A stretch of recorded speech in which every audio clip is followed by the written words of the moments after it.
Now, this afternoon, debate on the budget statement presented last week will be handled in Parliament with a special focus on the new taxes that have been introduced. Now, whilst the majority side has been arguing in favor of the contents of the budget, the minority not so impressed. We're going to bring you details of this when we join Kwesi Parker-Wilson, and then we'll bring you a live broadcast of that debate. But one of the issues which will be topical during the debate is the government's proposal to impose a sanitation tax. Some believe it's government's admission that the fight to make our capital the cleanest in Africa has failed, and therefore a more drastic measure is required to revive it. Well, one country which has successfully done this is Rwanda. And if you've not seen Gifty Ando-Appiah in recent times, then it's because she's having a good time there studying how that country managed to stay clean. She joins us shortly via Zoom, but check her out as she arrived at a tourist attraction just yesterday. For camera. We've just arrived at the Kinigi Mountains. Okay. This might come in handy. We've just arrived at the Kinigi Mountains. We're here to see the gorillas. We're told that the oldest is 49. He has been isolated, so we may not be able to see him, whether it's a he or she. But we certainly are poised to go on the journey. 1 hour in, 1 hour out. But there's some very beautiful mountains here that I wish I can just show you. And it's also a place where you can find the indigents who live here, farm here, basically earn their livelihoods from here. I'm excited to see what's ahead. Yeah, they've already started to call it the baller tax, but the sanitation and pollution tax is the way Ghana's government wants to handle the sanitation problem in this country. Of course, other countries have had to grapple with filth. Some have won, including Rwanda. Our very own Gifty Ando-Appiah is there. We can join her now via Zoom to learn a little bit more about her experiences. Gifty, what a pleasure to see you. It is, Kojo, indeed. Lucky you to have a trip to such a beautiful country. Talk to us a little bit about your experience so far, particularly the much touted cleanliness of the capital city. Well, Kojo, we arrived here on Sunday, and one of the remarkable things that I can recall is that there was a member of the delegation who had a suitcase, and that suitcase was wrapped in plastic. You know how we do it, so that people cannot open your bag. At the airport, I recall trying to help her bring her bag out, and it was as if someone had stolen something. I had to be called back, and then they took the bag, and then they said you had to take off the plastic at the airport. Essentially, they won't allow you to bring in any plastic from the airport. On Monday, we went out. We were in Kigali, and in Kigali, we had gone through their central business district. And the people in the bus with me, who are Ghanaians, by the way, were actually surprised that they couldn't find, filth like you would find in our central business district, like Stekol or Accra, because we were asking, where is this place? Is it the outskirts of town? Usually those places are clean. And then they said, this is our central business district. Of course, you find some dirt here and there, but it is relatively extremely clean. And there is just so much green everywhere. I don't know how they do it, but right from the airport to the hotel, and the hotel I was in is Radisson Blu Hotel, there are several palm trees. I don't know how they did it, but several palm trees in the main road. And there's just green everywhere. So this has been my experience so far as cleanliness or the environment is concerned. Yeah, it's a wonderful testimony for what this country has achieved. But how did they do it? Not so long ago, they were a nation ravaged by civil war. What exactly did Paul Kagame do to ensure that he now presides over such a clean country?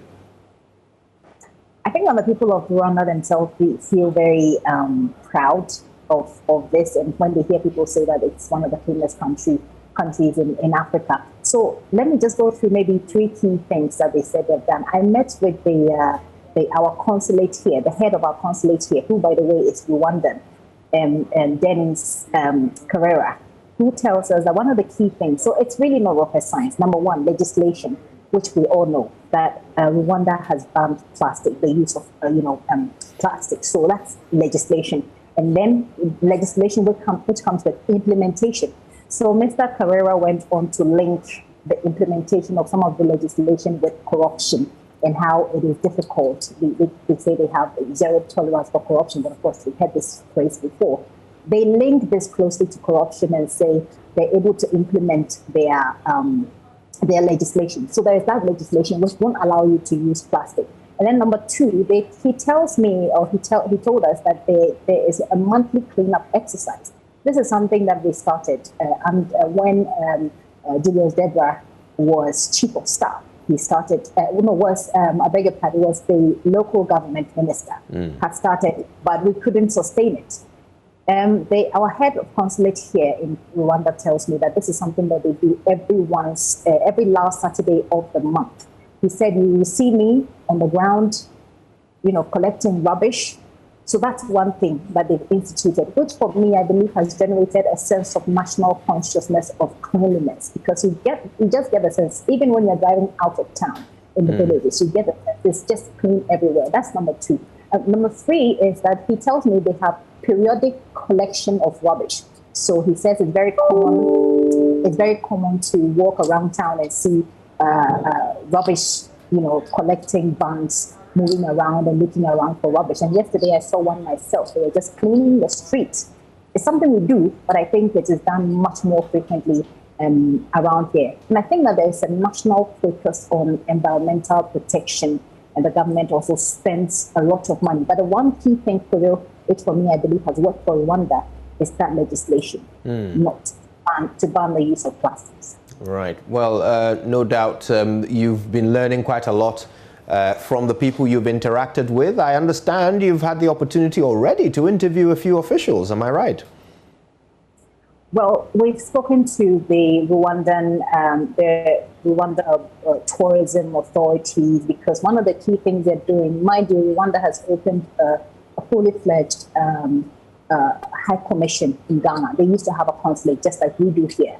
And I understand that the Ghanaian authorities are also looking forward to opening our own high commission here. We are not there yet, but they have. And so one of the things that this tour is essentially supposed to do is to open up Rwanda to Ghanaians and let Ghanaians know that this is what we're doing here. Are you interested? What is it that we do that you don't do or you don't have? What is it that we have that you don't have? What is it that you have that we don't have that we can complement each other on? So we've spoken to the head of consulate. We've spoken to key. Why don't we listen to that? I understand we have that, so let's check it out. Your conversation with the head of the head of tourism. Am I right? In Rwanda? This is the head of our consulate in Rwanda. But I do also have a conversation with the head of Ghana's, the CEO of Ghana Export Promotion Authority. Right. So both of these conversations are there. Okay. Well, let's check out one of them right now. Yeah. Of environmental concerns here, very serious scale environmental concerns. You all have seen, and you will see more when you go to the countryside, that we work a lot to promote and prevent and protect our environment. The plastic paper management, for example, became regulation, and we all now know you don't bring plastic in the country. For what reason? Because we kill our environment. The litter policy. And I think I know why you're asking this. Coming from Ghana, you know why you're asking this. Litter, anywhere.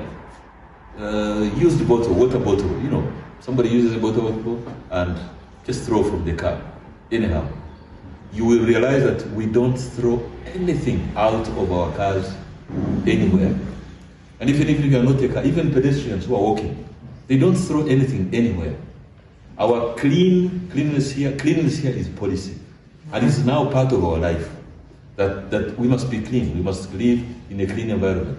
So we are the country is very strict and stringent regulations on cleanliness, because that's our survival. We like to live in a clean environment. We don't litter anything. How long has that been in legislation? Call it more than 13 years ago.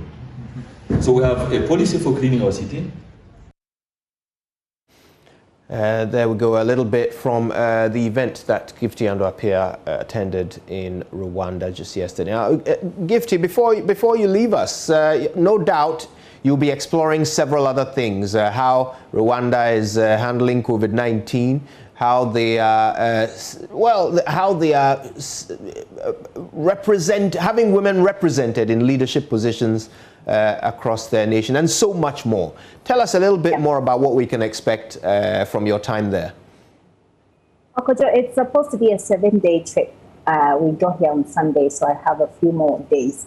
And one of the things that we'll be doing is to look around and get a sense of what tourist attractions exist in Rwanda today. Okay, so that's the video from the gorilla. We visited gorillas today, because I don't know if you have seen a live gorilla in their natural environment before, but today we did that at they call it the Rwandan Volcanoes National Park, and we walked 2 hours in sinking mud. It wasn't fun, and then we got drenched in rain. But it was very nice to see these people. And what intrigues me most, Kojo, is that the profits that they make from this park, the people who live in the community own 10% shares, and they use the people as informants against poaching, which is one of the biggest problems. So I believe that contributing to this economy this way is, feeding so many people, which I believe is great. One of the things that we'll be doing is looking around for these tourist attractions and getting Ghanaians back home to understand and appreciate it. Rwanda is a landlocked area. They don't have beaches, but we do. And they're saying that they want to show us what they have that we don't have, and we can, position Africa together as a destination of choice when it comes to vacation or international conferences. Wow. Well, I certainly can't wait to find out even more from your adventure in Rwanda.